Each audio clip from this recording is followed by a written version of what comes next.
You are Jack Sparrow. There should be a captain in there somewhere. I've heard of you. And you know who I am. Face is familiar. Have I threatened you before? Not every movie that rakes in $1 billion deserves it. We're breaking down 8 of the best billion-dollar hits that earned every penny, and 8 of the worst that left us wondering how on earth they pulled it off.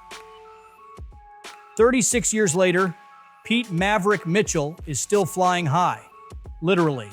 Now a test pilot, he's called in to train a new batch of Top Gun recruits for a mission to take out a uranium enrichment plant. Maverick doesn't waste time on the love story this time around. Instead, it puts you right in the cockpit, cranking up the tension with every risky move. Better than the original, this one focuses on the mission, and it makes you feel like you're flying right there with them. Dominion had all the ingredients for a great sequel.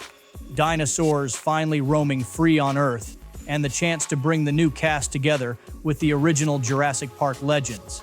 But that's not the movie we got. Instead of diving into the chaos of a world dealing with dinosaurs, the plot veered into bizarre territory with a focus on locusts ravaging the planet. The original cast and the new crew spent barely any time together, with most of the movie absurdly keeping them apart, a massive missed opportunity. As Andy prepares to head off to college, Woody, Buzz, and the rest of his beloved toys accidentally get donated to a child care center. They race against time to find their way back to their owner before he leaves for good. It's difficult to watch the final scene of this movie where Andy decides it's okay to let go of his toys and pass them on to the next generation without choking up a little. Maintenance. Oh, here we go. Remove screws to access battery compartment. What are you doing? Ooh. Stop! Let go of me! Ow! To return your Buzz Lightyear action figure to its original factory setting, No! slide the switch from play to demo. Stop! No! Optimus Prime and the Autobots seek help from a mechanic, Mark Wahlberg, and his family when they're hunted down in the 4th Transformers movie. The 2014 movie, which is way too long at nearly 3 hours, attempts to reboot the franchise by awkwardly ignoring the main character from the first trilogy. Instead, incoherent and filled with underdeveloped robots, it became the lowest-rated film of the movies that hit $1 billion. What starts as a bunny's simple dream of becoming the first rabbit police officer quickly turns into something much bigger. Judy Hopps, Jennifer Goodwin, teams up with a sly fox, Jason Bateman, and uncovers a massive conspiracy that shifts the film's focus toward accepting differences. Zootopia was celebrated for its smart, subversive storytelling and its bold take on timely social themes, delivering an important lesson on prejudice wrapped in a fun, animated package. In the first movie in the franchise to not be directed by Gore Verbinski, Captain Jack Sparrow began to wear out his welcome.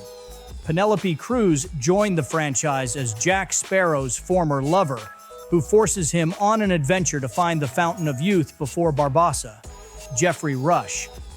Many critics agreed the film's weak script resulted in a lifeless and irrelevant slog for Sparrow without Orlando Bloom and Keira Knightley. The 4th Toy Story introduced an adorable spork named Forky and reunited Woody with his long-lost love, Bo Peep. Though a charming exploration of identity and one's purpose in the world, the unnecessary sequel focused almost entirely on a new set of characters while making many franchise fan favorites, Buzz, Mr. Potato, Rex, and Slinky Dog, take a back seat. The Autobots race against the Decepticons to reach a hidden spacecraft on the moon, but Michael Bay's 3rd installment was slammed by critics. The plot was dubbed a convoluted, melodramatic mess, with the film being labeled soulless, cynical, and stupid. Replacing Megan Fox with model Rosie Huntington-Whiteley didn't do it any favors either, especially since her character had almost nothing to do. When T'Challa, Chadwick Boseman, steps up to rule Wakanda after the death of his father, he gets challenged by an unexpected family member, Michael B. Jordan, opening up scars from the past. A beautiful story about family, betrayal, the pain of abandonment, and acceptance, Boseman and Jordan both delivered exceptional performances to elevate Marvel's story beyond the typical comic book film about saving the world from destruction. What's up? I never yielded! And as you can see, I am not dead! Owen, Chris Pratt, and Claire, Bryce Dallas Howard, are on a mission to get every dino off of Isla Nublar when a volcano comes to life. Fallen Kingdom begins as a silly sequel to the 2015 hit with Owen outrunning lava and a T-Rex. But the film takes a wild turn when the dino movie starts to take a backseat to a story about a human clone. Jeff Goldblum's return to the franchise is wasted in an overblown cameo that should have remained a secret in promos. The end of the Harry Potter franchise was more than just a movie event. It was a cultural phenomenon. Watching Hogwarts face its last stand against the Dark Lord was emotional, but Alan Rickman's portrayal of Snape took it to another level.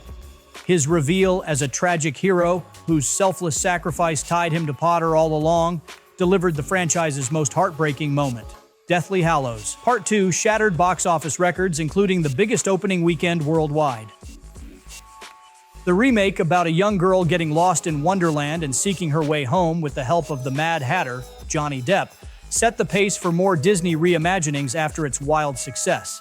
Though critics found the film visually stunning, they also found it horribly generic, with director Tim Burton simply in for-hire mode.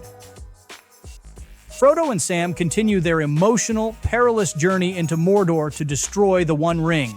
Meanwhile, Aragorn, Legolas, Gandalf the White, and more battle for the soul of Middle-earth against ravenous orcs.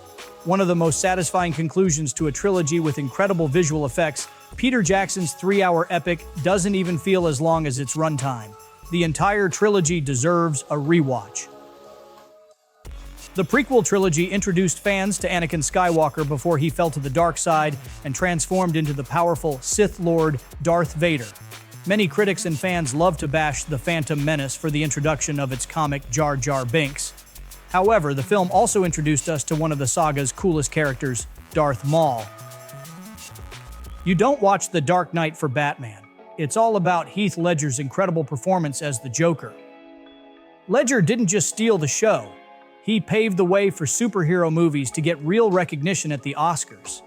His portrayal of the Clown Prince of Crime is one of the best villain performances in any comic book film, earning him a posthumous Academy Award for Best Supporting Actor. The opening bank robbery scene, with the henchmen gossiping about the Joker, leads to one of the most iconic character reveals in modern cinema. How about a magic trick? I'm gonna make this pencil disappear. Ta-da! It's gone. Disney's 2019 The Lion King is basically a shot-for-shot remake of the 1994 animated classic, but with none of the heart. Sure, the visuals are stunning, but when the most emotional moments, like Mufasa's death, leave you feeling nothing, something's off. Even Billy Eichner and Seth Rogen's fun take on Timon and Pumbaa couldn't save this from feeling like a soulless cash grab.